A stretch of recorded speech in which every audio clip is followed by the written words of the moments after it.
Hello, my name is Austin Habish, the founder of Think Catholic, and you're listening to the Summa Theologica podcast, where we study St. Thomas Aquinas' Summa Theologiae in a way simple and insightful for anyone to understand. The Summa Theologica podcast is brought to you by Think Catholic.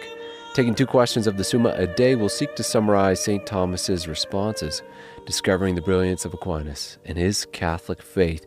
This is day 36. So let's get started. We're covering today questions 69 and 70, the prima pars, that is the work of the 3rd day, and the work of adornment as regards the 4th day. The translation that I always use in these podcasts is the Second and Revised Edition translated by the Fathers of the English Dominican Province, and so here we go.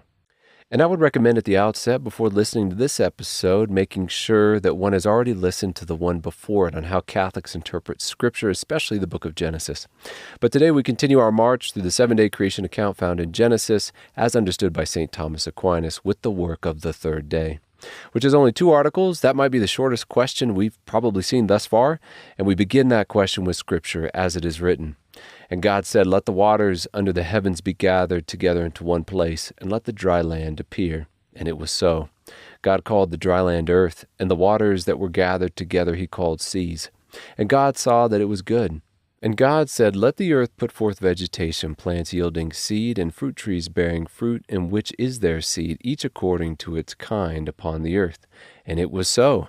The earth brought forth vegetation, plants yielding seed according to their own kinds, and trees bearing fruit, in which is their seed, each according to its kind.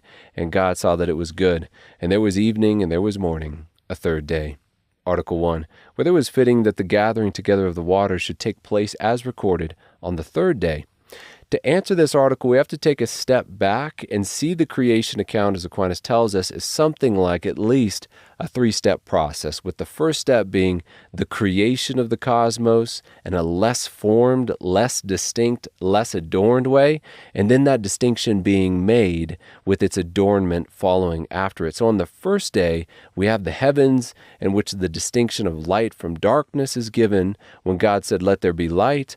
On the 2nd day, in the waters, the distinction of firmament comes to be, as God says, "Let there be a firmament in the midst of the waters, and let it separate the waters from the waters." Then on the 3rd day here, Aquinas sees it fitting that God now bestow proper distinction upon the earth, which is the distinction between land and sea. St. Thomas writes, "On the 3rd day the earth, the lowest body, received its form by the withdrawal of the waters, and there resulted the distinction in the lowest body, namely of land and sea. Hence Scripture, having clearly expressed the manner in which it received its form by the equally suitable words, 'Let the dry land appear.'"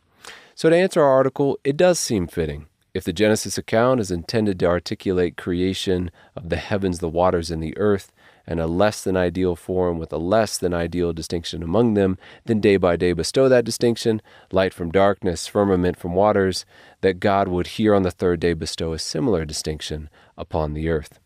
Article 2, whether it was fitting that the production of plants should take place on the 3rd day. St. Thomas writes, "On the 3rd day, as said, the formless state of the earth comes to an end. But this state is described as twofold.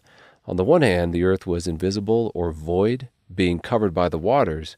On the other hand, it was shapeless or empty, that is, without the comeliness, which it owes to the plants that clothe it, as it were, with a garment. Thus, therefore, in either respect, this formless state ends on the 3rd day. First, when the waters were gathered together into one place and the dry land appeared. Secondly, when the earth brought forth the green herb." Aquinas is referring to here in the 2nd verse of Genesis, where it says that not only was the earth without form, which according to Aquinas it received when the water receded and land appeared, but it was also said to be void. And so Aquinas concludes it's fitting that the solution to each of these absences take place on the same day, with this final addition of the appearance of vegetation on earth. And that's it for question 69, possibly the shortest question that we have seen yet. Now on to question 70, the work of adornment as regards the 4th day. Article 1, whether the lights ought to have been produced on the 4th day.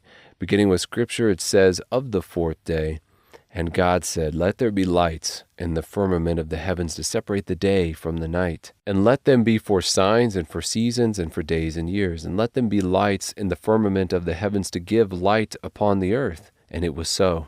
And God made the 2 great lights, the greater light to rule the day, and the lesser light to rule the night. He made the stars also, and God set them in the firmament of the heavens to give light upon the earth, to rule over the day and over the night, and to separate the light from the darkness. And God saw that it was good. And there was evening, and there was morning, a fourth day. In this article, St. Thomas explicitly lays out that three-step process within the creation account, which we've alluded to already, which is step one, creation of heaven, waters, earth, yet without due form or due distinction. Step two, distinction given, light and dark in heaven, firmament separating the waters, then sea and land on earth. Now we can very clearly make out that third step in the creation account, adornment. Vegetation on land, the lights in the heavens, and then later we're going to read on flying things in the air, fish in the sea. St. Thomas then gives us a summary and synthesis of this process up to where we are in Genesis and then what we're going to see in the future as well. It has been stated above that three things are recorded as created, namely the heaven, the waters, and the earth. And these three received their form from the first 3 days' work of distinction, so that heaven was formed on the first day, on the second day the waters were separated, and on the third day the earth was divided into sea and dry land. So also it is in the work of adornment. On the first day of this work, which is the fourth day of creation, are produced the lights to adorn the heaven by their movements. On the second day, which is the fifth, birds and fish are called into being to make beautiful the intermediate element, for they move in air and water, which are here taken as one, while on the third day, which is the sixth, animals are brought forth to move upon the earth and adorn it. So in response to our article, since the heavens were recorded as having been created first, it's fitting, after the earth, to speak of the heavens being adorned with these lights on the fourth day. Article 2, whether the cause assigned for the production of lights is reasonable.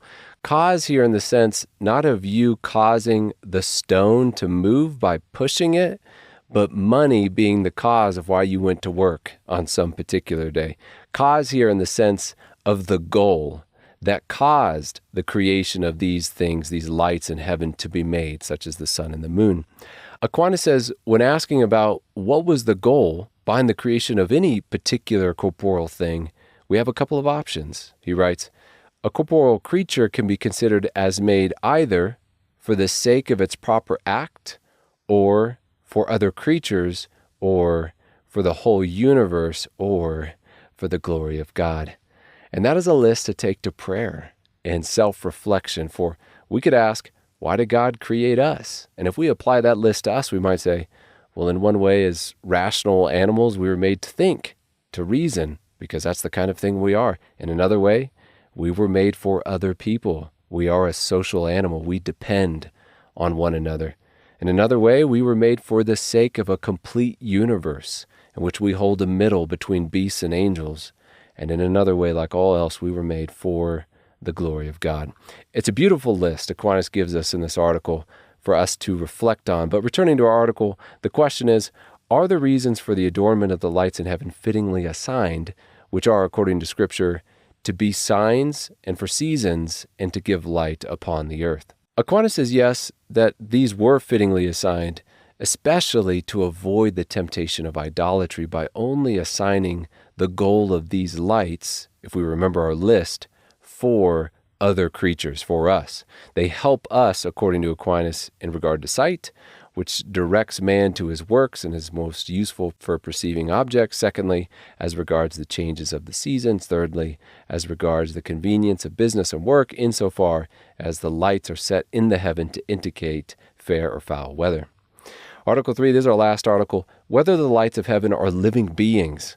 St. John Damascene says, let no one esteem the heavens or the heavenly bodies to be living things, for they have neither life nor sense. Aquinas then does a review of the various theories, both from secular philosophers, then doctors of the church, then ruminates himself on the question based on the cosmology he inherited from the Greeks, which is why I will more or less pass over this article, but inevitably he agrees with St. John Damascene, as already quoted, and that is it. We are 4 days in, with 3 more to go in our treatment of the 7-day creation account found within the first 2 chapters of Genesis. We have just finished covering questions 69 and 70, the prima pars, that is, the work of the 3rd day and the work of adornment as regards the 4th day. My name is Austin Habish with Think Catholic, and I cannot wait to see you tomorrow.